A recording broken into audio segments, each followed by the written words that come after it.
Welcome back. Nice to see you, David. Nice to see you, Dave. Thanks. Gonna put our finishing touches on your Brummbar today. Yeah, just getting close. Not a whole lot left to do on it. There's just a few items that we'll cover off in the next video, and maybe there might be another one that we do on detailing some of the side skirts after that. Yeah. But she's materially done, I think. And about length of time wise, because as our viewers have seen the groundwork come together rather rapidly, if you were to say have a time clock on your Brummbar construction and painting, is it sort of a 6 week or 8 week kind of project? Yeah, probably closer to about 8 weeks, I would say. The construction was fairly. It's a great kit, falls together, and I've said that umpteen times before. But it's all the finishing, right? It's all the detailing, painting the jack, painting the jack block, paying attention to those little details, making sure that there's a bit of a story there, if you will. And that's what takes time, but to me that's the fun part of this. So yeah, sometimes you get a project like this, and you don't want it to end anyway. Yeah, yeah, I'm kind of feeling that way with this one. Yeah, it's come together beautifully, Dave. Thank you. And it's obviously it fits well within its place on this base too. Yeah, I'm amazed at how quickly that groundwork came together, Dave. Yeah, and it's just like I've said, and like you and I have said, you have to put them in their spot, and a knocked out building is where the Brummbar belongs, Yep. So, but now you're going to take this to amps, I think, and enter it as just a single vehicle. Correct. And it won't be on this. If anyone is coming to amps in May, this exact vignette won't be there because we're not going to display it. Yeah, I'll just have the Brummbar on the base or something. Yeah, and I'm going to have I think my tiger tank in the corn at amps, and that's coming up. I think May 3rd through the 5th. Yeah, first weekend of May in Dayton, Ohio. Yeah, so if you guys have never been to an amp show, it's an excellent place to come and meet fellow modelers first and foremost, and then have that beautiful vending section that they always have. And the tanks are, second to none. They're fantastic to look at. Yeah, so. I was at the Danbury show last year, and I was amazed at the level of work, the number of entries. The vendors were great. It was a good venue, and it's always, for myself, it's always a great opportunity to catch up with some modelers that you don't necessarily get to see a whole lot of. So everybody's in the same area at once. It was a great time. I'm really looking forward to Dayton this year. Yeah, and fortunately in Dayton, not only is it going to be a great venue, but you also have the advantage of going over to the Air Force Museum too. Yeah, definitely. I think that's going to be. I think we're looking to head up early Friday. Some people are heading up. You might be heading up maybe a little bit earlier. Go up on Thursday. Yeah, which is maybe a little bit more civilized, but to get up early in the morning and drive for the day. Yeah, and, so there's the and nice do the thing, museum on Saturday, right? Yeah, I mean the nice thing about amps is always in a location, whether it be Aberdeen in the past or remember the shows in Auburn, and you go down. Oh, those are You go down to see that Duesenberg factory, that was amazing. The museum. Yeah. So they're always in great locations as far as that goes. So hats off to them. I don't know if it's ever been in Dayton in the past, but I don't remember it, but it may have been in the early days, but when it was in Maryland and everything, it was great. You'd always take a little short road trip down to Aberdeen. So go see the real things. Yeah, it's pretty neat. But Dave, I'll let you do your thing and show the guys the muffler painting and the texture on that, and I'll turn it over to you. Okay. Thanks once again. Thank you. Oh, we wanted to talk about some of those things, didn't we? Yeah, in the vignette that I'm putting together, and of course these are a product from Armand Bayardi. He's an American manufacturer, been building these I think for 40 years. His resin products are fantastic. So he's got a whole series of whether it be early American Civil War, all the way up to contemporary. You can find Vietnam things in his collection of little things that he does. So Armand Bayardi products are going to lend itself moving forward on this too. There's a neat one here with just little teacups and mugs. So somewhere on our little vignette here, maybe the detail on those things is amazing. Yeah, there's no one that pours resin better than Armand. So a great company, and like I say, I don't quite know how old it is, but I think I've been buying Armand since at least the 1980s. So great product, and I'm gonna incorporate some of it in the vignette moving forward. So, but anyway, like I say, I'll turn it over to you, and I'll take the vignette away, try and get some more of it done off camera, and then we'll walk up later. Looks great. I can't wait to see can't see it all finished. That's going to be fantastic. Yeah. All right, Dave. Good luck. Thanks very much. Okay. Hi, everybody. Welcome back. So for this episode, we're going to progress on some of the finishing details on the Brummbar here, and just to talk a little bit about what's happened since the last episode. Is that we've obviously you can tell that the vehicle has tracks on it now. So we finished painting the tracks, weathering them, and installing them on the vehicle. And it's the we didn't really dedicate an episode to doing the tracks because the weathering process is very similar to what we did on the Sherman tracks, which is simply just painting them a base color, throwing some pigment on them, fixing them, and then hitting them with some of the earth effect products to vary some of the color. And the difference, the only key difference on these ones being is that because of the metal road wheels that you have at the front here, don't forget the Brummbar had steel road wheels on the first four road wheels to accommodate the extra weight of the gun. And I also think that rubber was probably a little becoming a bit of a rare commodity towards the final days of the war for Germany. So those metal wheels would wear on the track. So all I simply did is I just took a pencil and just sort of scrubbed on either side of the track tooth, and to make a metal groove in there to represent the wear that the front four road wheels would have. If I was doing an earlier model Panzer IV that just had the rubber road wheels, I might do the same thing, but I would do it maybe with a black pencil or with some pigment, and then we did that. We did something similar with the Sherman, so that's really kind of the only difference there. We finished painting some of the tools. Again, nothing a whole lot different from what we did for the Sherman. I will talk a little bit when we get into the details. I will talk a little bit about what I did on the jack, just to talk about how to, the jack on a lot of these vehicles, can be almost be a model unto itself. And what I mean by that is that you can, if you add some, if you just don't leave it painted in its base color, whether it's plain metal or whether it's part of the camouflage, but you add some detail to it as if it had been taken off the vehicle a number of times and actually used.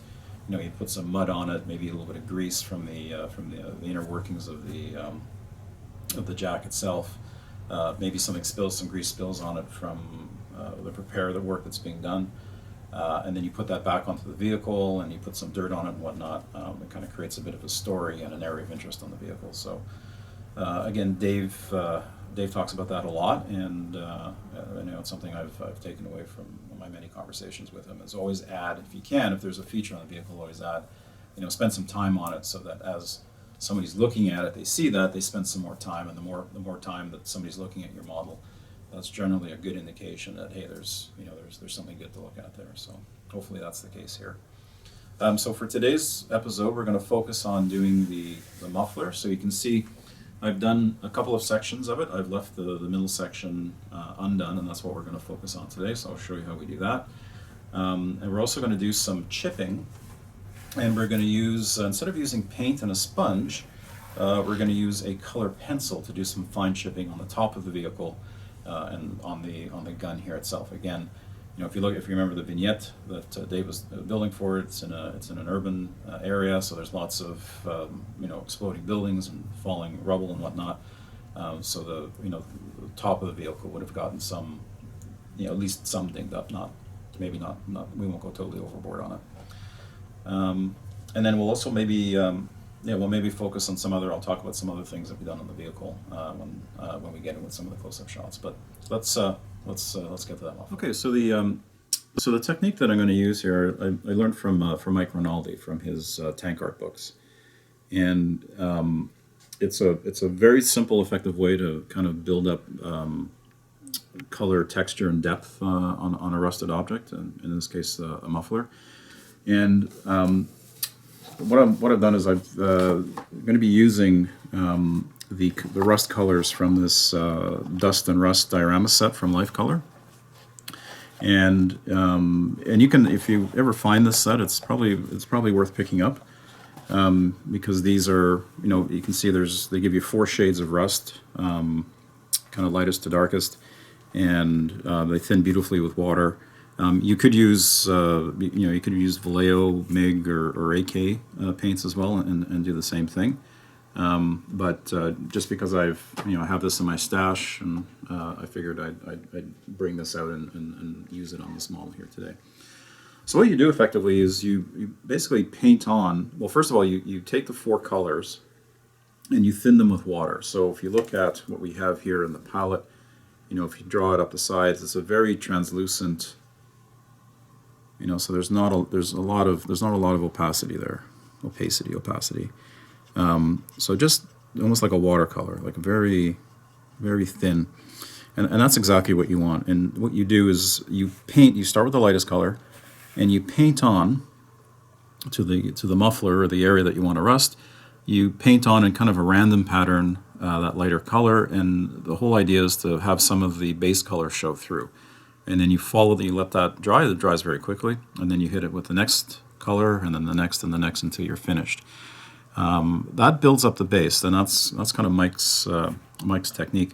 I take it a bit of a step further, and what I do is I'll throw, after we have the base color on there, I'll go at it with some oils, and what in particular to kind of develop some, to create some depth and some shadow areas. And what I'm doing is I'm kind of using the brackets here for the muffler as kind of focal points for a little bit of shadow.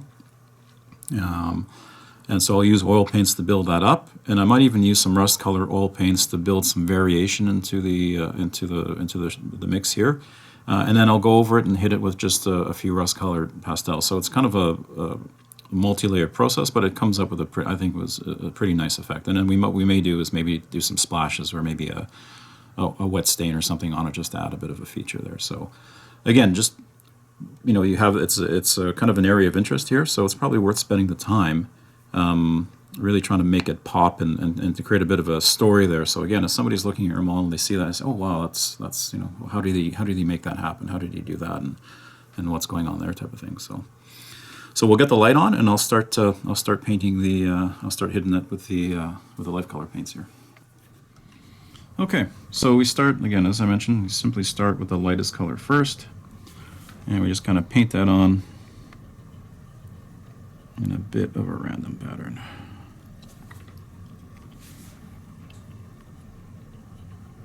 I don't know, maybe a little bit even too light. Let's add some.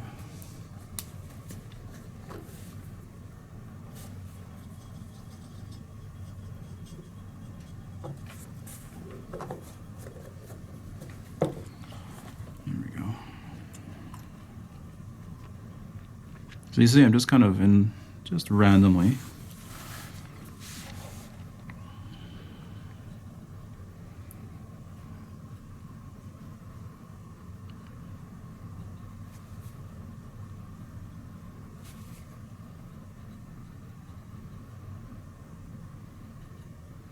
And in some areas I might leave a little bit more of the color built up.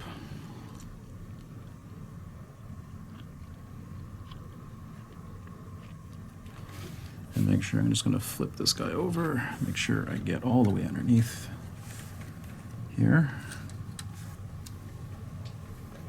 You can see that, Robert.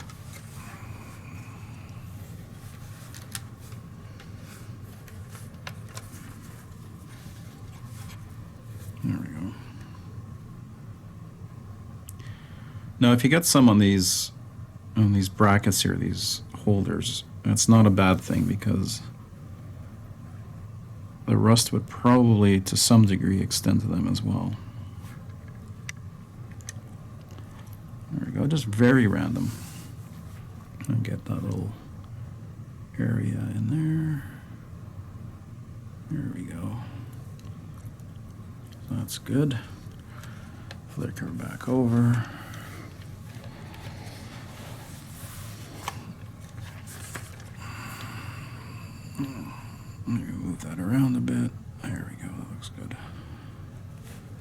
get up in there.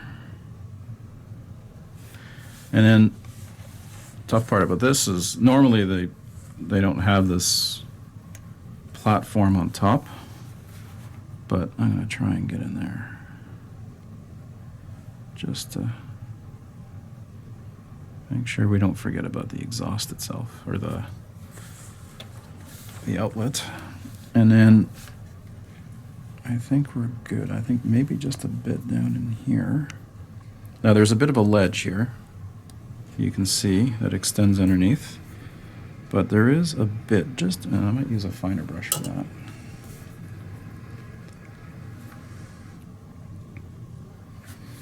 There is a bit that extends into there, that just, and again, I have to be terribly precise. There we go. Nobody will really see it.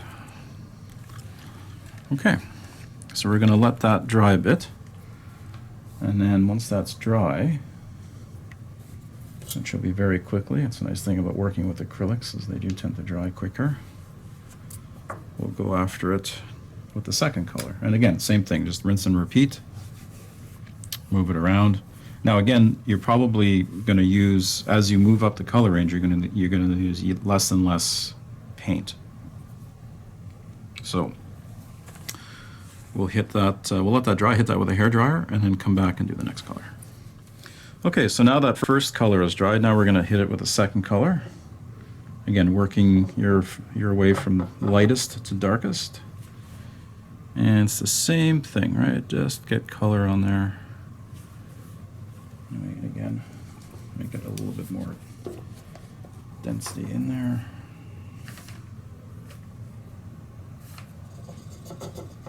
There we go, that's better.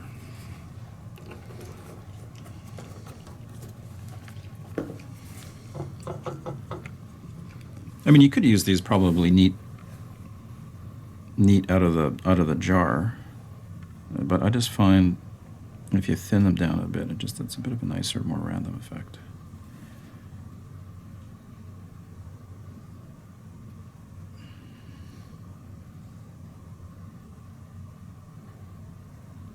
Sure, don't forget about the exhaust itself.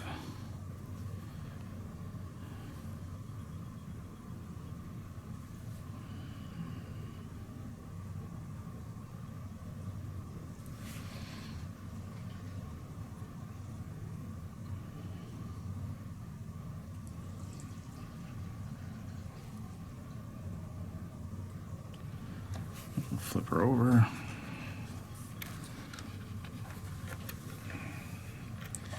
Now I had a periscope on the top of the vehicle, and it came off with all this flipping around because I obviously did all the weathering and all the stuff. I was turning the vehicle upside down all the time, and I found I have it, but I haven't glued it back on yet for this very reason. So. And we'll take advantage of this just to hit that there. And then make sure we're getting at it through the opening here. I guess they put this platform on, I guess, for the Panzer Grenadiers or troops that would be accompanying these these vehicles into urban areas. Just so they had a safe platform to get on and off the vehicle. I'm going to go to the smaller brush for that little area there. Again, because it's hidden down deep in there, nobody really noticed if you didn't do anything, but just to touch it up there. There we go. That's all you need. So again, see, you can already tell, how it's starting to look good. Now, when I was building the vehicle, I did go over this with some texture. So this is one of the few parts, I think it's the only part of the vehicle where I used Mr. Surfacer to create some additional texture, because I knew I wanted to pay some attention to the muffler. But yeah, you can already see that it's starting to build up some depth, some variation of color. It's kind of a nice effect, and you can almost leave it like that almost. That's a pretty nice effect, but we'll carry on with the process and finish it up. So same thing, we'll hit that with a hairdryer and go on to the next color. Okay, so now we're just adding on the third color. Again, same type of thing. Yeah, actually even thicken that one up too.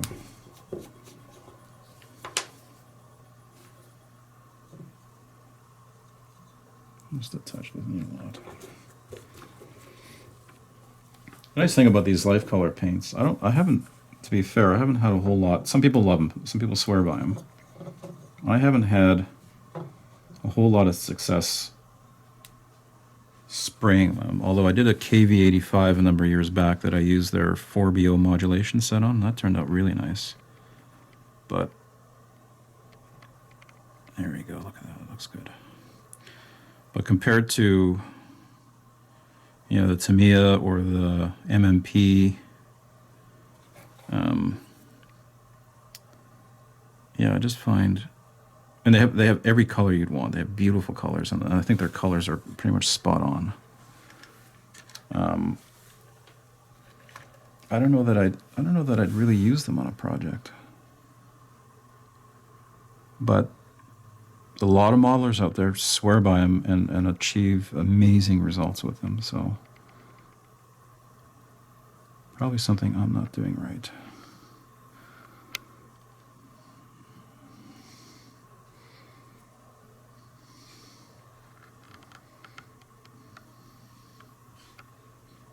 There we go, looks good.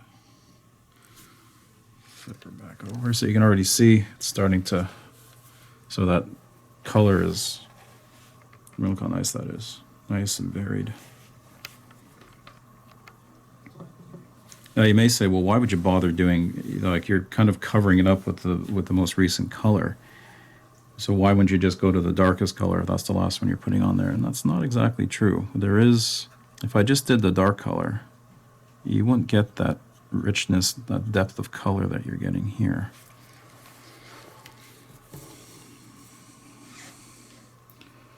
So this is worth the effort.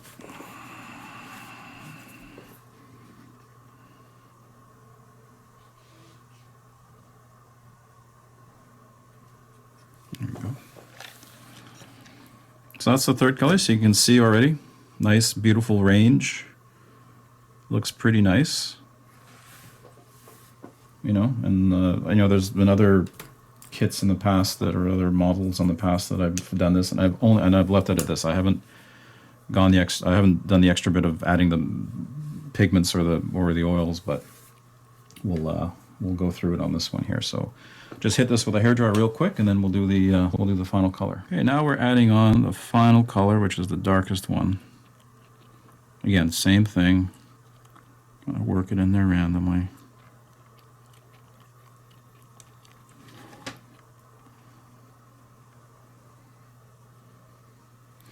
Now, if you do get this on a part of the model that you don't want to, I mean, this is water wash up, so you just simply take a clean, wet, damp brush. Well, I guess wet and damp are the same thing, aren't they? And then just take it off.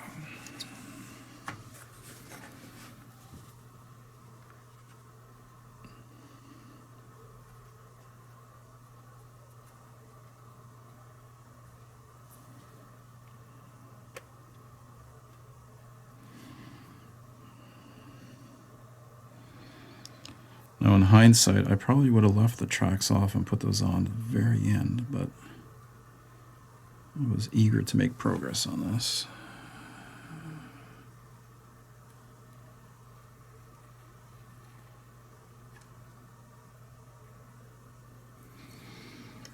Okay, we'll hit in there.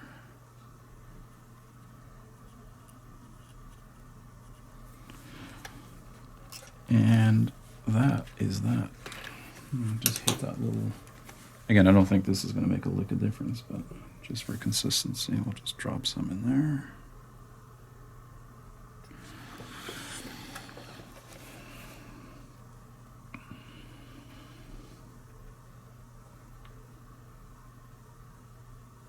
There we go. So, looks pretty good. So now what we're going to do is we'll let this dry, we'll hit it with a hairdryer, and then we'll start going at it with some oils. and then start attacking it with just a little bit of pigment, and we're done. But you can see in a very short period of time, you've got a nice base here. I mean, you could leave it like that. I think it looks great. Maybe just add, just add some oils to indicate some depth of color. But anyways, we'll get into that in a minute. So we'll let that dry. The nice thing about this is that it really just, the oils aren't going to attack it, aren't going to muck with it because it's an acrylic.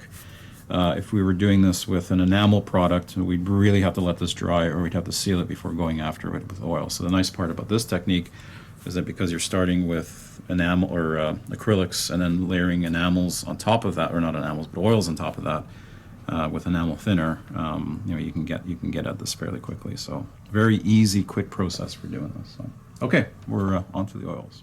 Okay, so now we're gonna go at it with some oils. So what I've done is I've taken some oil paint, just put them on some cardboard here, just to get rid of the linseed oil per our standard practice, our standard operating procedure. So I've got 3 colors. I've got engine grease from the 502 uptelling range. I've got some for a rust color. That's kind of a dark shade color. For a rust color, I've got oxide patina from the same 502 uptelling range. And for a light color, I've got fresh rust from the Wilder range of paints. So you can see them here on our little cardboard palette. So I'll start, and what we're trying to do here is just to create some shadows and some areas of interest. And where I'm going to start is just as I have on this side here, I'm just going to paint in along this retaining bracket here. Just paint that down like so.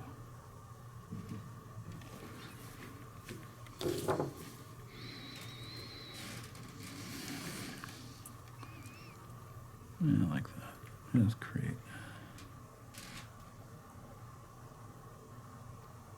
Like so.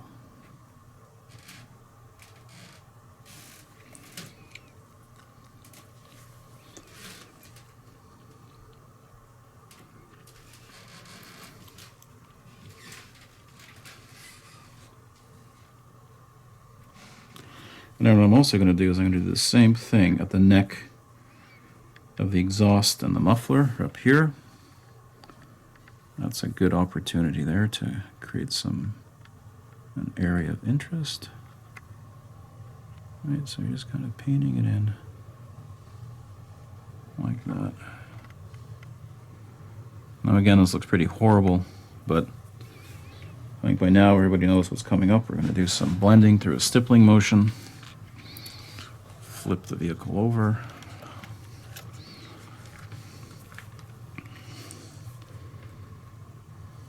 This vehicle has been flipped over more times than a call girl on dollar night. I know that's terribly appropriate, but it's kind of funny. We'll just continue working some.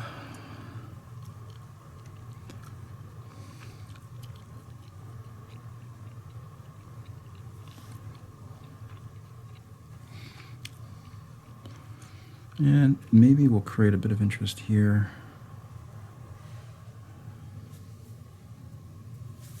Around here, just to create just a little something up in here.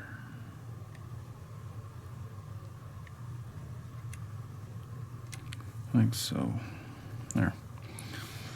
I think that's maybe just a little bit more in there. So now, same thing. We're gonna flip her back, as they say, and with a very moist, just a touch moist brush. So I've got some odorless thinner, and again, odorless thinner is the way to go. That's all you want to use. Just remember, odorless thinner is the mildest.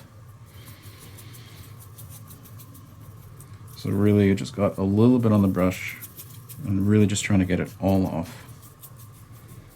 And the reason for that is because you're just working with so little paint here. So let's get that into the light, and just with a stippling motion, just blending it out.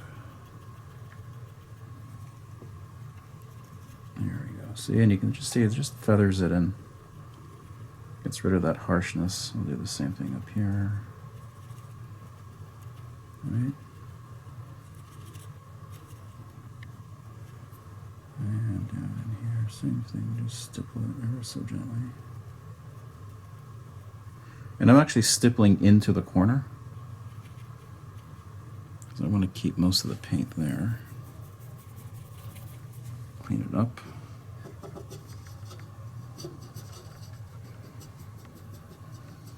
And clean it off.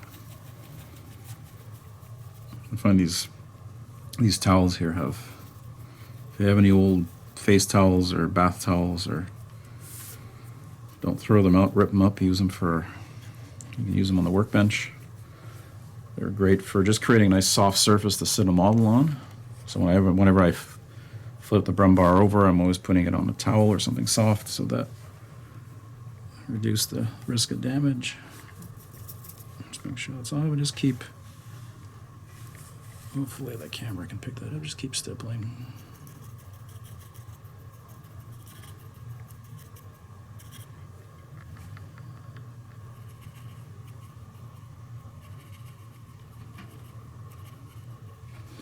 And you just want to create a hint of a shadow there because of the bracket. Now we'll go and do the other side. It's the same thing. Just stipple into the corner. And if you get some paint on the bracket, that's not a bad thing, because we want to incorporate that. There would be a little bit of rust on there, so we'll get to that in a minute. Stipple here a bit just to create some interest.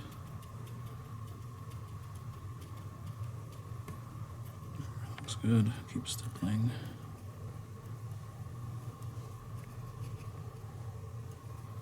Maybe pick up a little thinner.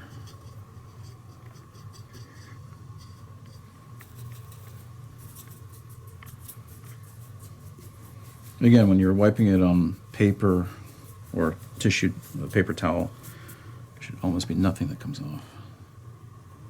And you know you've got just the right amount of thinner on there. Just work that in.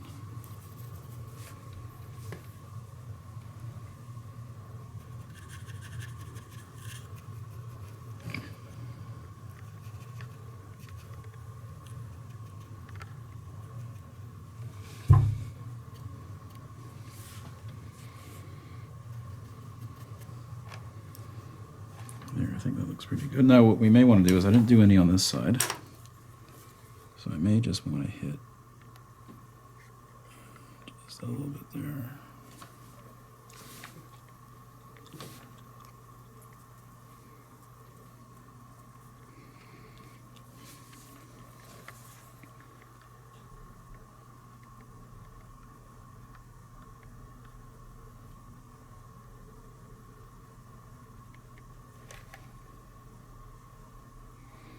Now this is kind of an odd one because it's right at the end.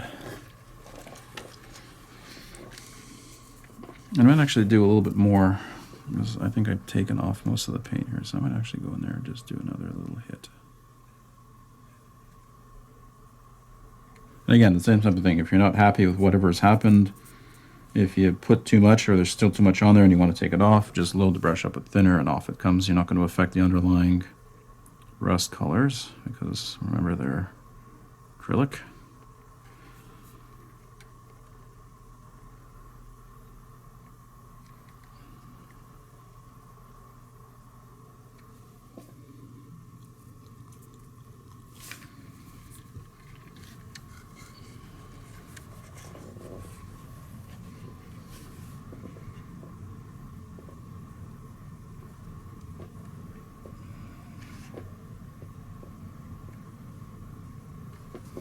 You know what, I might even go do some in here.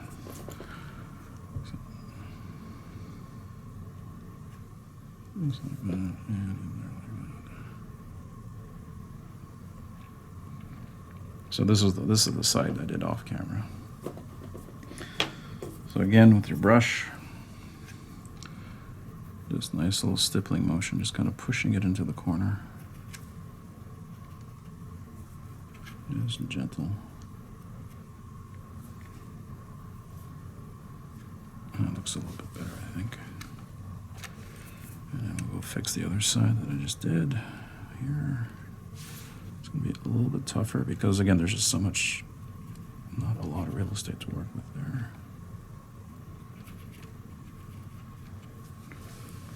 Let's see how that looks. That wasn't too bad. And we'll go back and hit this here that I just added.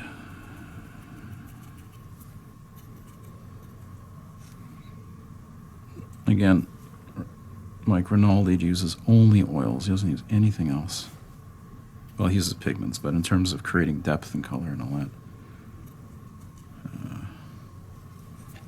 I think that looks pretty good. So again, I think you could leave it. Now this looks a little bit, it looks a little bit glossy, but just because it's wet, it'll dry flat. Now you could leave that, and I think you'd have a pretty good effect. I mean, I'd be pretty happy with it. But let's add a little bit more depth and color by adding some oils. Now this is where we get into the rust colors. Just in a bit of a random pattern. And then what we'll do is we'll come back and work in some pigment. So this technique is very similar to what we did on the back of the vehicle here, where you work in some mud-colored pigments.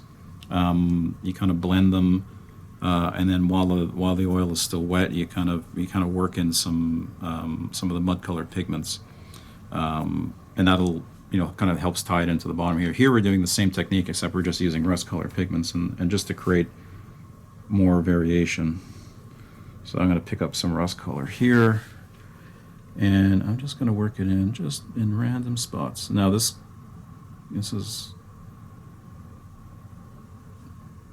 doesn't really show up to us. So this is the kind of the darker rust color that we use. This is the oxide patina from Abteilung 502. Let's get a little thing there. Just kind of random spots. And we'll clean the brush, and then we'll get some of that Wilder stuff, which is the lighter cust, the fresh rust from their line, or from his line rather. And just kind of work it, just random patterns, just wherever you feel like putting it.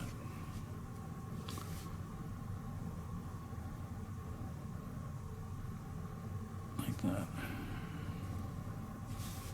Right. Sort of like a dot pattern, a dot or oil paint rendering, or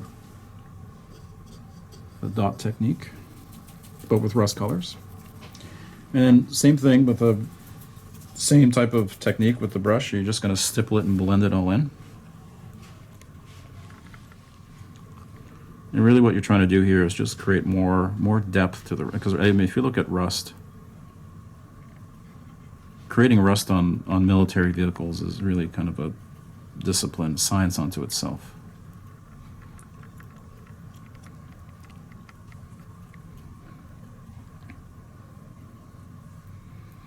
The nice thing about using, I mean, what I've come to appreciate about oils more and more is that it really gives you, they really allow for a lot of control. So if we haven't worked with them, don't be afraid. Oh, see, we forgot to blend that little shadow area. So let's just clean the brush, make sure we don't have any rust color on there. They really give you a lot of control. I can't recommend them enough.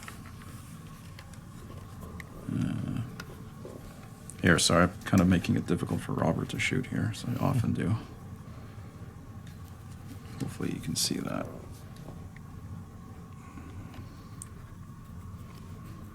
Should probably invest in another, at least one more light. What do you think, Robert? I guess so. I think it would help, eh? There we go, looks good.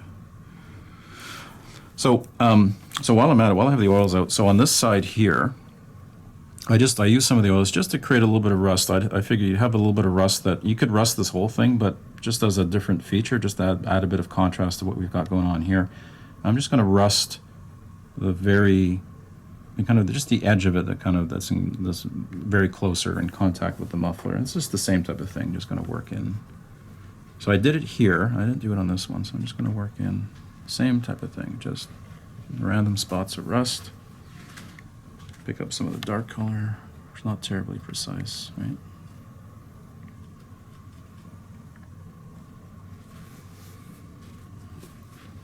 Do the same thing down in here. Right, just a little bit of rust. Just a touch. Add some light color to that side. Pick that up.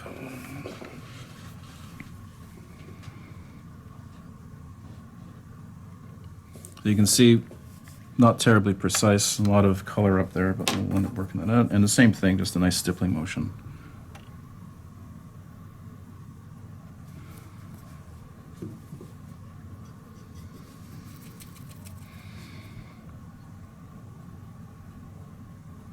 Just kind of blend it in. So you can see for these little things, oils give you a ton of control. So they're really my go-to tool for doing something that's very precise. You know, if you want that one controlled streak in an area, or you want to build up a little bit of color. There you go. That's all you need. Just a hint of rust that's starting to work its way down there.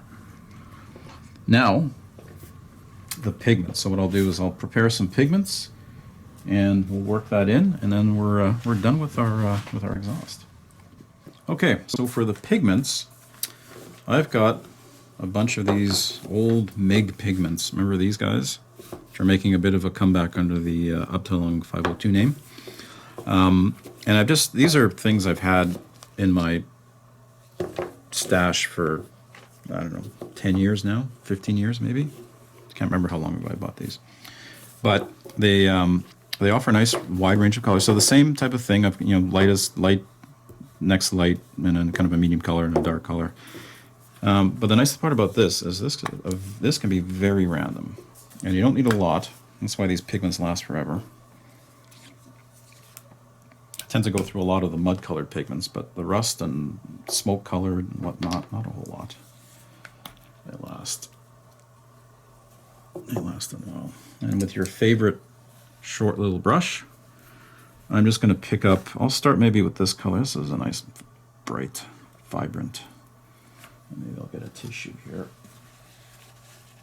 And what I like to do when I'm using pigments, you got a tissue, you take some out of the bottle on your brush, you kind of dab it in, and what you're doing here is you're kind of working it into the brush so that there's some on there. And then just randomly go and just work it in. Just there, that's all you need.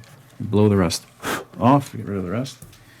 Now this is still a little bit wet, and then what I do is I just take a bit of a soft, wide brush and just kind of blend it. And that's it. That's all you need to do. And it's just another layer of effect. Let's use the lightest color. So the first color I used was the standard rust.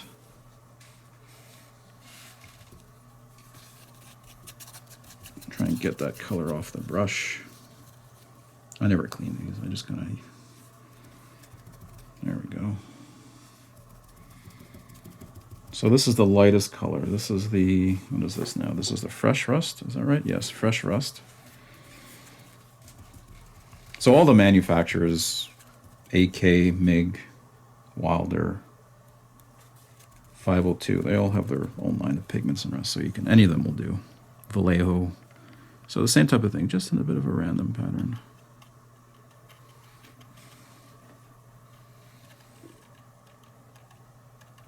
Maybe pick up a little bit more. And you're just kind of working it in there, like that. Just in random. And then just feather in the effect, like so. So again, just a hint of it, but just enough to give that. It looks good. I like that. Let's do some more down here. So this is the same fresh rust color I'm using.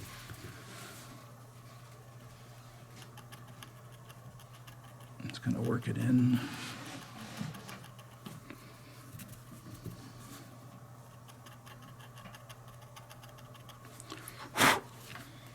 And then just kind of blend it with your brush.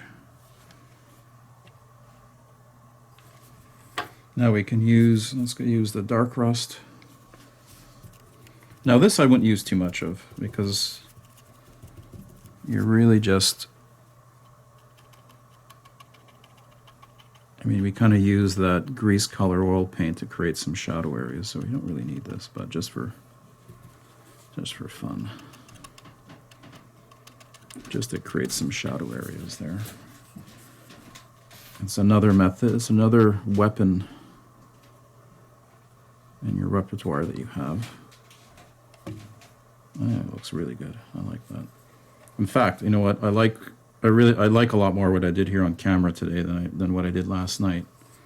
So we're gonna go back and hit this with some of these colors too. Now, I did do this last night, but you know, this looks a little bit too.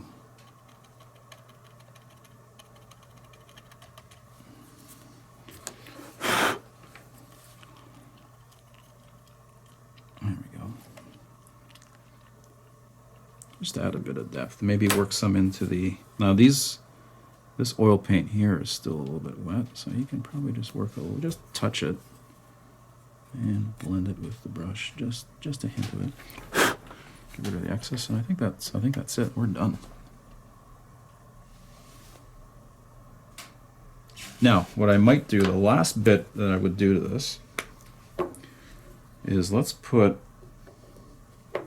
I mentioned in other videos, I do like adding wet stains, oil stains to various parts of the vehicle. Why don't we put a bit of a wet stain here just to add a bit of interest, and maybe what we'll do,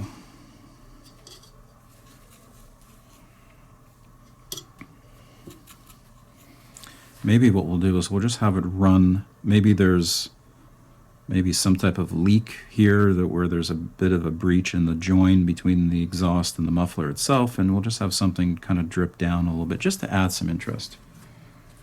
So maybe stretching it a little bit from a reality stand, or maybe some other moisture, water got on there or something, or oil got on there. But so what I'm going to do is I'm going to mix up a batch of the kind of the wet stain mixture, which is again the diesel exhaust effect from and the murky water from Adam Wilder with a little bit of thinner, and we'll just kind of work a little stain into there just to add a bit of feature. And I think we're done. But I think that looks fantastic. I really like the effect of that. In fact, I think off camera when I get back home, I'm going to go and try and maybe replicate that a little bit more, what I did here onto that section there. But I think that looks good. Now, some purists might say, hey, mufflers never got that exhaust, never got that rusted. And that, that's probably true. But from an artistic license standpoint, I think it's one of the things on a vehicle that if it's done well, I think it looks great. And I think it's a nice accompaniment to all the other weathering and the mud and whatnot that we're doing on the vehicle. So you can see very simply how you can do this. We did it right on the vehicle. You could do it off the vehicle too if you wanted to, but it wasn't an issue to get into even some of the tighter areas. And you can see in a very short period of time, I think we were able to create a very compelling, a nice old rusty muffler with lots of depth and variation of color. That's exceeded even my expectations on this. So that is great. So thank you, Mike Rinaldi, for that technique. Definitely one for the playbook going forward. So, okay, let's get to that wet stain. Okay, so what we're gonna do. So after some consultation with Robert and Dave, I think what we'll do is we'll work in the fact that we have a hatch here that would probably, it could be, I don't know if it's a fuel or for an oil tank or whatever, but let's work this into the fuel run, or the wet stain that we're going to make. So I've made up my trusty mixture of 1 part thinner, 1 part diesel exhaust effect, and murky water, 1 part murky water. And what I'm going to do is I'm going to manipulate this, Robert, so I apologize. But I'm just going to, with a very thin brush, I'm just going to make it like just a line, where I'm going to have it come down just here and just work my way under it and just bring it down like so, like that. done for that first pass. That's all we're doing. So I'm going to let that dry and then see if we're going to hit it again. Okay, so we've added just a thin line, and I've just hit it with the hairdryer to accelerate the drying time. And again, just as before, you're building things up. So what I'm going to do is I'm just going to add another streak, but I'm going to do it inside what I've done before. So just that this kind of, again, builds up over time. And it's the same type of thing, just very thin. So I've barely got any on my brush, and I've got a fine point brush. And just bring that down. So you can see, hopefully you can see in the light, and it's just a little thing. So we're going to hit that with the hairdryer again and see what that looks like. Okay, so I've hit it with the hairdryer, and I think I'm happy with the effect. So again, you don't want to, we could maybe add another streak, but I think I'm a big believer in less is more. So I just again drew another line through. I think that's just enough. There's just a little bit of glossiness in the first pass that I did, and then I think there's just the right amount of glossiness, and further glossiness on the second pass that I did. I think that's enough. I'm going to leave it that way. So I'm pretty happy with the way that looks. So hopefully the camera can pick that up. And it's, I don't want to abuse the effect, so I'm just that's the only spot I'm going to do it in. And what I might do is add, maybe while we're at it, just add a couple of drops up here on the tread plate, just to simulate, kind of, again, you're kind of creating that story a little bit, right? So I'm just going to create a few drops just randomly in and around here. Just like that. Maybe one more, just kind of a drip.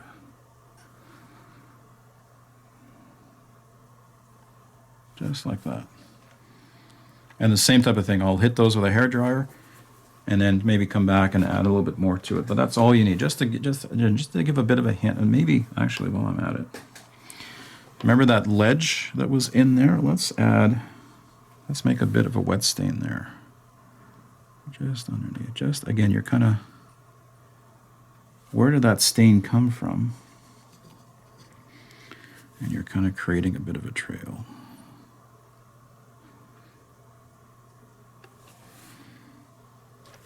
So hit that with a hairdryer and then see if we have to hit it anymore.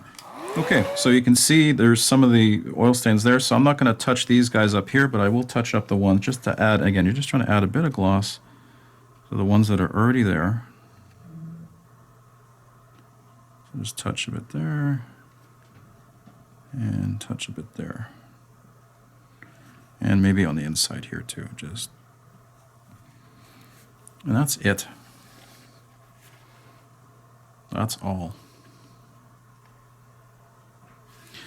Now, Robert was mentioning to me off camera that, hey, you probably want to do the same thing up here. So I'm going to add some stains up here. But I want to think a little, well, why don't we just maybe add some, maybe here. Again, so you got to kind of think about, okay, well, if crew were servicing the vehicle, this hatch kind of opens up. So maybe I've got some wet stains here. So not on this side. Well, we'll just create a bit of a wet stain. Just random. Right? Maybe one over here. And the same type of thing. Hit that with a hairdryer. Let it dry. And then come back and see if you need to add some more. So I'm pretty happy with the effect so far. So I'm just going to enhance this one here. Just again to kind of create. And maybe actually drag it out a bit. Maybe.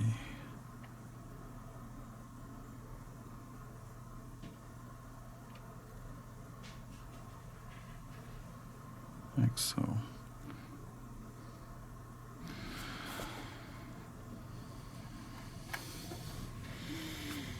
Again, don't want to overdo it too much.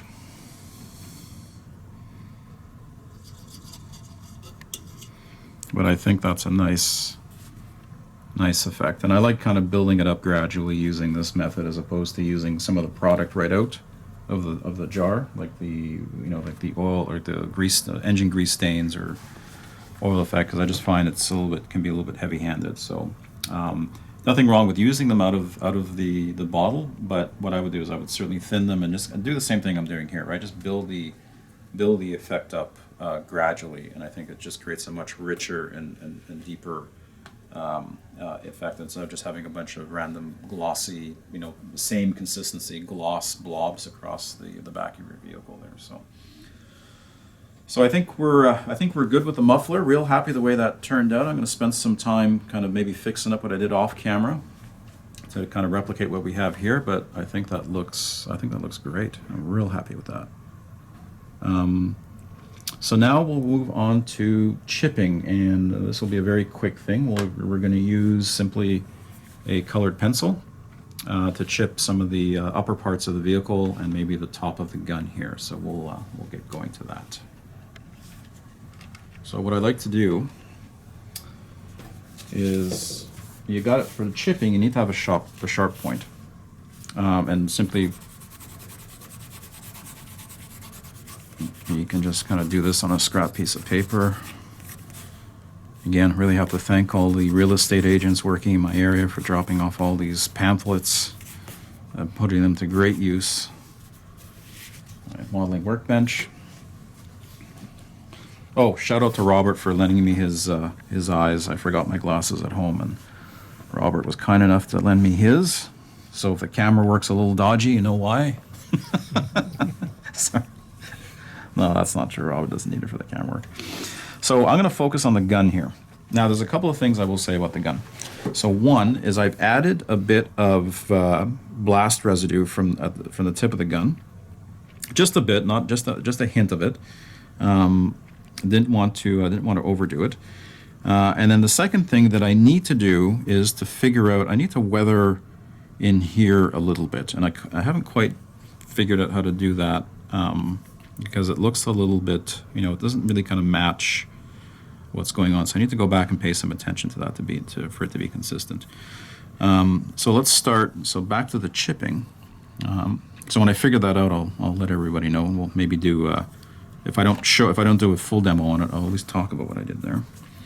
So I'm just going to start chipping. So chips would happen kind of, if things were falling, they'd probably hit, the top here. So you don't want to chip the bottom, and you want to be very. And no chip is too small, as we often like to quote Mike Rinaldi here. And you're just kind of, and that's why you need that sharp point. And you're just kind of building it up.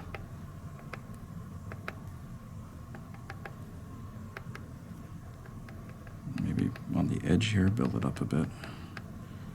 And on this part of the gun.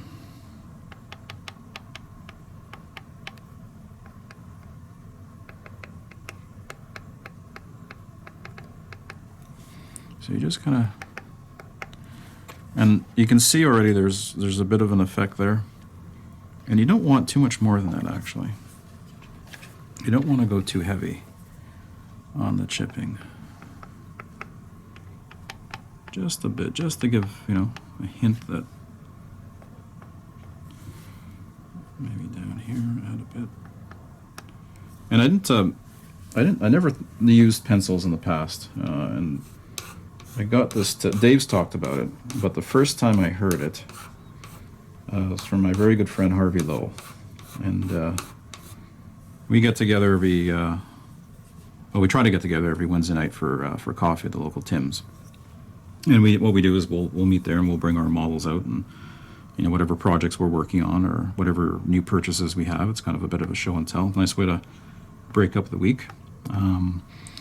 And it was during one of these sessions where I was asking him to critique one of my models, and he said, you should do some chipping, but do it with some pencil. I'm like, pencil? I says, are you mad? A pencil? Why would anybody do a pencil, colored pencil? But after trying it, I'm a believer. So I think that's good. I don't think I'd want to do any more than that. I think that's fine. Because you don't want to, have this very chipped and nothing else chipped. So let's look at other. So I've already done some of this chipping on the upper part the vehicle here. I also need to figure out how to replicate, or how to do some replicate the wear and tear that this sliding cover for the periscope would create. I haven't quite gotten there yet. So again, when I figure that out, I'll talk about what I did there. But what I do want to do is I just want to add. Here, before we get to that. So here's an area where I've done some chipping on these little hatches here. I'm not sure what these were used for because they look a little bit small for crew to get in and out of. I certainly couldn't get in and out of one of those little hatches. Robert might be able to, but I couldn't. But I don't know if they were used for supplies, for ammunition, or what they were used. I mean, you have this big door on the back here, but these things would be open and closed and would be subject to some wear and tear. So all I did is again, the same technique, just the edges, just built up. So if you're not comfortable using, this is my go-to chip color here. This is the German Camel Black Brown from Vallejo. They make a special chipping color, which is basically the same thing. Any kind of dark brown or dark gray color is good. So if you're not comfortable going at it with a fine brush or with a sponge, a pencil is a good option because a pencil gives you a lot of control, as you can see here. So these chips here are very fine. And again, no chip is too small, to quote the great Mike Rinaldi. So you can just kind of build it up. And again, just with a pecking motion, just to build this up. Now the trick to doing this is you've got to do this on basically a flat or eggshell finish. If you try and do it on a gloss finish, this isn't going to bite. That's another thing to keep in mind here. So just do the same thing here. Let's really beat this corner up here.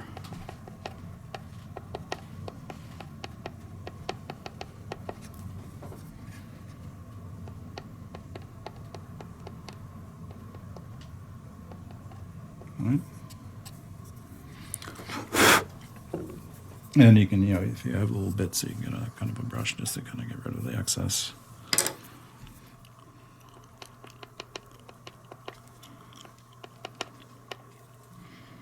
Maybe go back here and chip this. Again, gives you a lot of control that you wouldn't necessarily get through sponging. Or, Dave sometimes use the toothpick or a fine cocktail stick, which I think is good for creating little scratches, but for these little, I think this is a great method. So big thanks to Harvey for showing me this tip or telling me about this tip. And you can get, the nice thing with colored pencils is you can get, like if you wanted to do lighter colored red-brown chips here just to show some wear and tear on the paint, you can get pretty creative with and again, you can go all the colors in the spectrum with colored pencils at your favorite art shop.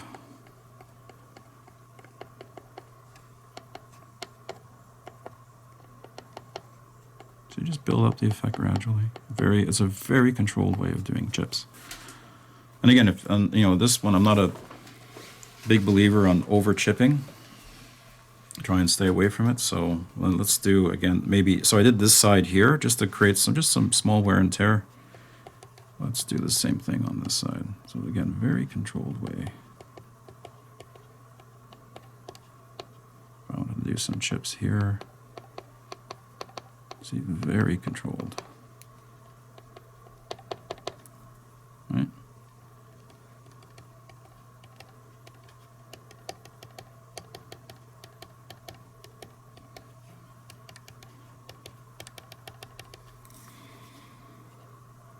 Very easy to do. So I think that concludes our session today. But again, the important thing is keep your point sharp, as they say. And this is, I think, a great technique for adding some very controlled and fine chips to your vehicle. So I think we're materially done.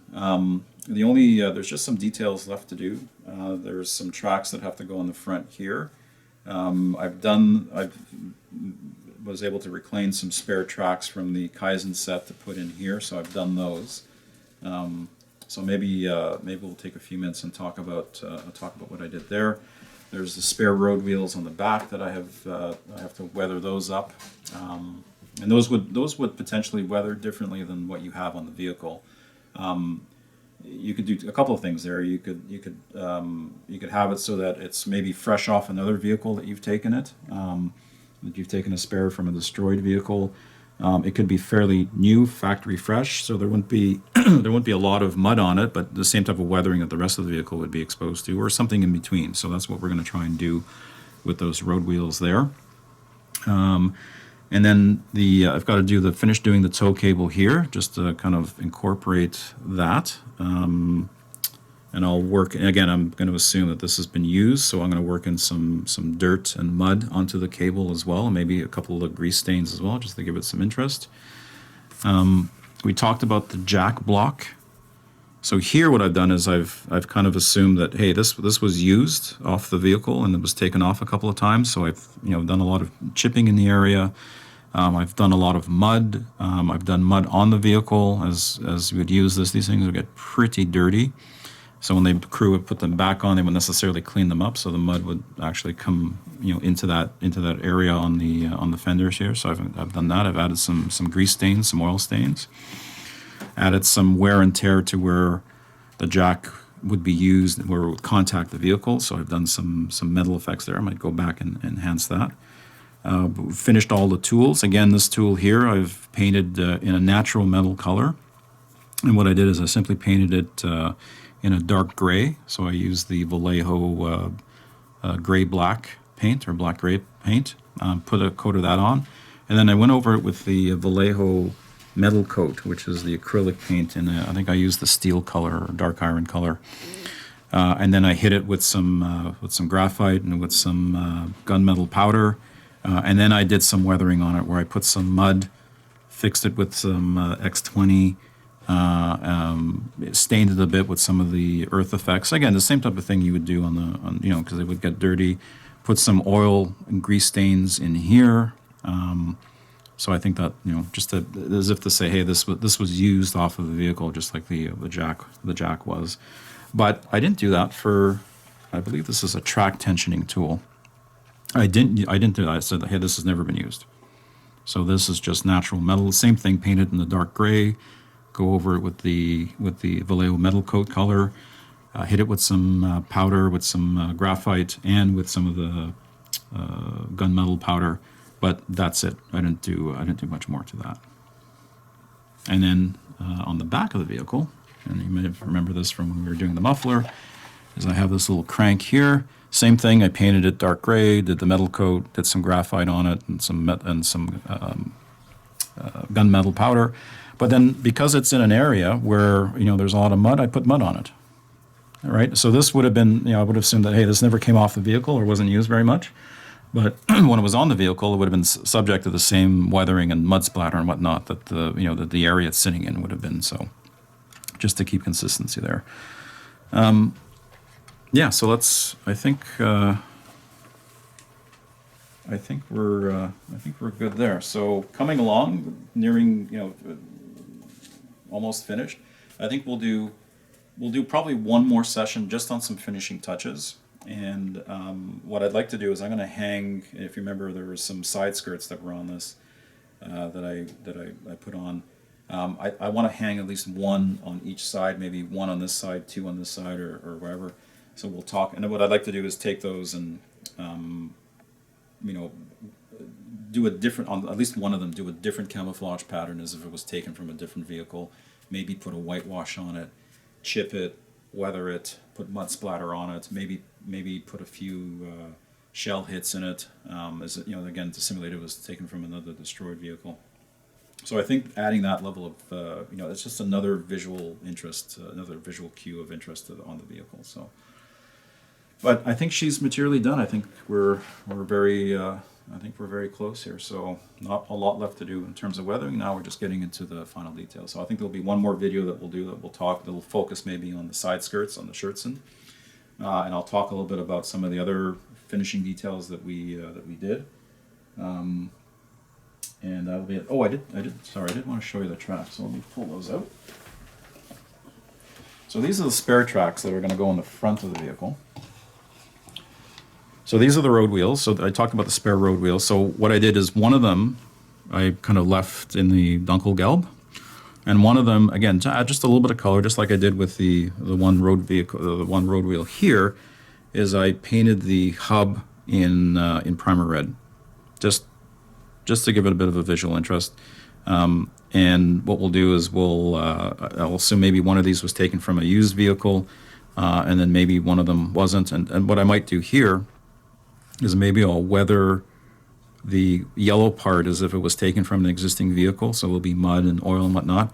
But maybe I'll leave this not so weathered, as if it was just taken from a replacement from a different vehicle that didn't have the camo on it, as an example. If again, these are metal, so these, when they were in use, they would be kind of rubbed shiny, and that's what we kind of replicated here on those metal road wheels. But if it's sitting off the vehicle, it would probably oxidize a bit.